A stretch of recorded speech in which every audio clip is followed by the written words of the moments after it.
Nisma e qeverisë shqiptare për të nxitur investimet në zonat malore përmes paketes së maleve ka ngjallur interes të dukshëm edhe në Kukës.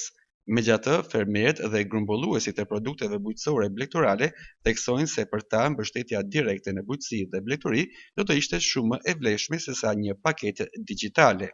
Ata nënvizojnë se pushteti vendor duhet të unifikojë zonat dhe qasjet e mbështetjes në mënyrë që politikat e zhvillimore të mos jenë të fragmentuara. Besoj që paketa e maleve nëse do funksionoje,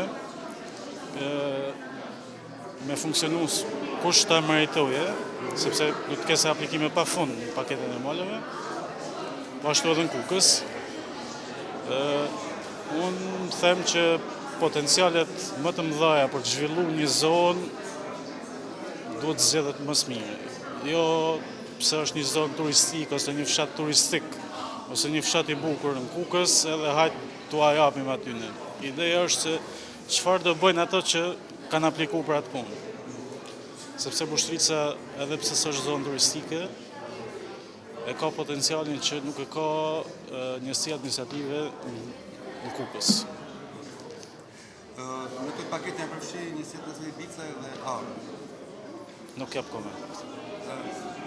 E bashkia, ne bëjmë aplikimet, bashkia e Kukësit bashkë me stafin e vet, do të unifikojë domethënë jo vetëm zonat, por edhe njerëzit që aplikojnë, sepse nuk është puna vetëm të aplikosh.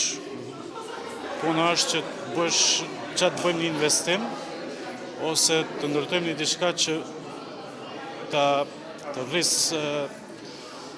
ose të bëjmë një diçka, ose një zonë frekuentume, një zonë që të zhvillohet, jo të aplikojmë të paketë e maleve që të bëjmë një tokë me letra. Në Kukës, numri i aplikimeve për paketën e maleve po rritet dita ditës. Deri më tani janë regjistruar mbi 183 kërkesa, shumica prej të cilave nga emigrantët. Rreth 130 prej tyre shprehin dëshirën të rikthehen dhe të investojnë në vendlindje, veçanërisht në hapjen e bujtinave dhe strukturave të vogla turistike. Sipas autoriteteve lokale, nisma synon të ndikojë në rigjallërimin e fshatrave malor, të cilët prej vitesh përballen me shkopullimin, mungesë investimesh dhe vështirësi ekonomike.